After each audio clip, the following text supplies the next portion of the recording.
किसी तल में ये पूरा ये तले है ना, ये किसी तल मिलाने वाली रेखा वृत्त की जीवा कहलाती है।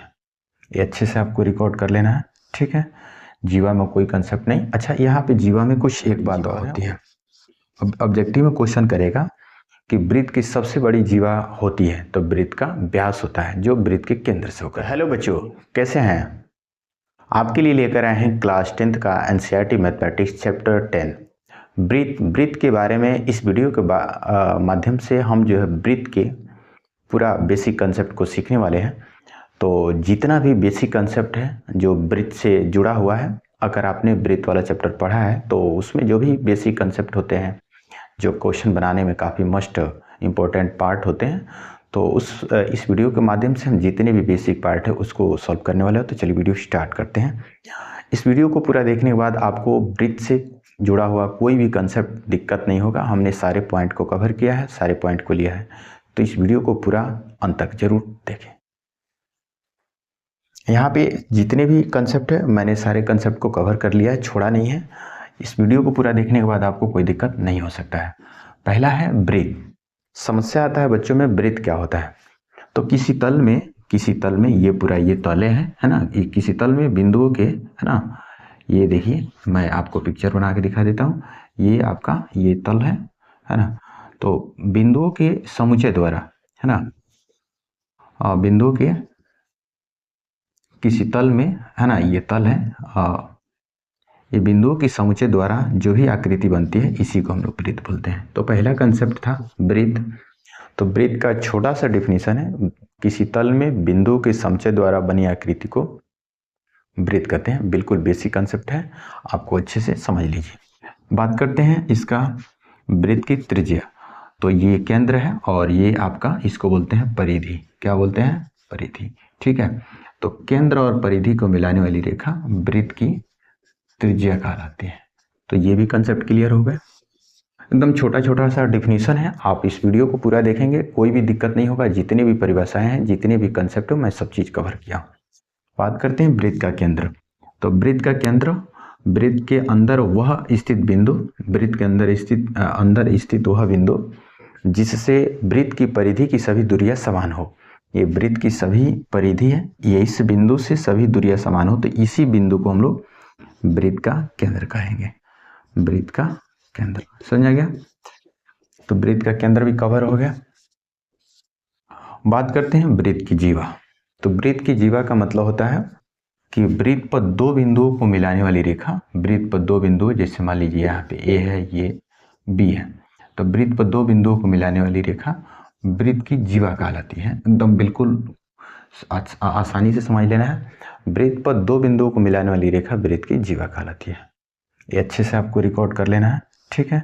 जीवा में कोई कंसेप्ट नहीं। अच्छा, यहाँ पे जीवा में कुछ एक बात और है, वो भी मैं आपको शेयर कर दे रहा हूँ। वृत्त के केंद्र से जाने वाली रेखा जो होती है, ये वृत्त के केंद्र से जाने वाली रेखा होती है, ये वृत्त की सबसे बड़ी जीवा होती है। अब ऑब्जेक्टिव में क्वेश्चन करेगा कि वृत्त की सबसे बड़ी जीवा होती है, तो वृत्त का व्यास होता है जो वृत्त के केंद्र से होकर जाता है। तो ये क्वेश्चन है कि वृत्त की सबसे बड़ी जीवा कौन होती है? तो वृत्त के केंद्र से जाने वाली रेखा वृत्त की सबसे बड़ी जीवा होती है जो वृत्त का व्यास कहलाती है। तो ये एक एक्स्ट्रा ज्ञान था। तो हमने वृत्त का जीवा सिखा दिया। वृत्त का व्यास का मतलब है कि वृत्त के केंद्र से जाने वाली रेखा वृत्त का व्यास कहलाता है। तो ये भी क्लियर हो गया। बड़े ही सिंपल है और कोई ज़्यादा डिफिनीशन में बड़ा नहीं बता रहा हूँ कि आप भुला जाइएगा और आपको दिक्कत होगा। एकदम वीडियो को अगर तसल्ली से देखेंगे तो एकदम कंसेप्ट क्लियर होगा। एक दो बार देख लीजिएगा। तो वृत्त का व्यास का मैंने परिभाषा बताया, वृत्त के केंद्र से जाने वाली रेखा वृत्त का व्यास कहलाता है। बात करते हैं वृत्त का चाप। तो ये आपका है, ये वृत्त का ये जीवा है और ये जीवा और, है ना, जीवा, वृत्त की जीवा, है ना, वृत्त की जीवा के बीच का भाग, वृत्त की ये जीवा के जो बीच का जो भाग होता है, वृत्त का जो भाग होता है, इसी को हम लोग वृत्त का चाप बोलते हैं। क्या बोलते हैं? वृत्त का चाप बोलते हैं। तो वृत्त पर किन्हीं दो बिंदुओं को मिलाने वाली रेखा वृत्त की जीवा कहलाती है और उन्हीं दोनों बिंदुओं के बीच का जो भाग होता है वृत्त का, उसी को वृत्त का चाप बोलते हैं। एकदम बढ़िया से समझ लेना है। तो ये वृत्त का चाप हो गया। बात करते हैं छेदक रेखा, या इसको एक और बोलते हैं प्रतिच्छेदी रेखा। छेदक रेखा या प्रतिच्छेदी रेखा। तो ये बड़ी आसान है। छेदक रेखा बोलिए या प्रतिच्छेदी रेखा। तो वृत्त दो बिंदुओं पर प्रतिच्छेद करने वाली रेखा, वृत्त को दो बिंदुओं पर प्रतिच्छेद करने वाली रेखा वृत्त की छेदक रेखा कहलाती है, या इसको बोलते हैं प्रतिच्छेदी रेखा। समझा गया? तो प्रतिच्छेदी रेखा का मतलब है वृत्त को दो बिंदुओं पर प्रतिच्छेद करने वाली रेखा प्रतिच्छेदी रेखा कहलाती है, या इसको छेदक रेखा बोलते हैं। ठीक है, तो ये छेदक रेखा भी क्लियर हो गया, या प्रतिच्छेदी रेखा। बात करते हैं स्पर्श रेखा। तो स्पर्श रेखा और छेदक रेखा में अंतर होता है, तो इसको भी समझ लीजिए। वृत्त को एक बिंदु पर स्पर्श करने वाली रेखा, वृत्त को एक बिंदु पर स्पर्श करने वाली रेखा वृत्त की स्पर्श रेखा कहलाती है। देखिए, वृत्त को एक बिंदु पर अगर टच करेगी तो उसको स्पर्श रेखा बोलेंगे, दो बिंदु पर करेगी तो छेदक रेखा हो जाएगी। एकदम क्लियर कट याद रखिए, एकदम बिल्कुल साफ सुथरा। ठीक है ना? तो वृत्त को एक बिंदु पर अगर स्पर्श करती है तो इसको हम लोग बोलेंगे स्पर्श रेखा। अगर दो पर कर देगी तो प्रतिच्छेदी रेखा या छेदक रेखा। तो ये भी क्लियर होगा, स्पर्श रेखा। एक लास्ट है आपका स्पर्श बिंदु। तो स्पर्श रेखा जिस बिंदु पर वृत्त को टच करती है उसी को स्पर्श बिंदु बोलते हैं। तो ये स्पर्श रेखा वृत्त को P पर टच करती है, तो बिंदु P को ही हम लोग स्पर्श बिंदु बोलते हैं।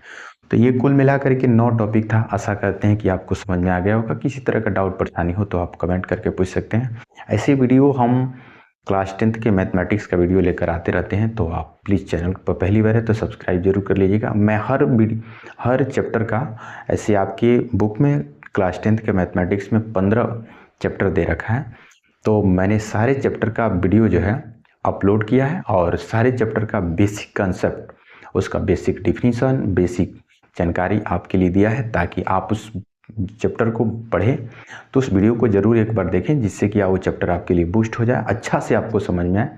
देखिए, जब तक हम किसी के बारे में अच्छे से नहीं समझते हैं वो हमारे लिए काम आसान नहीं होता है।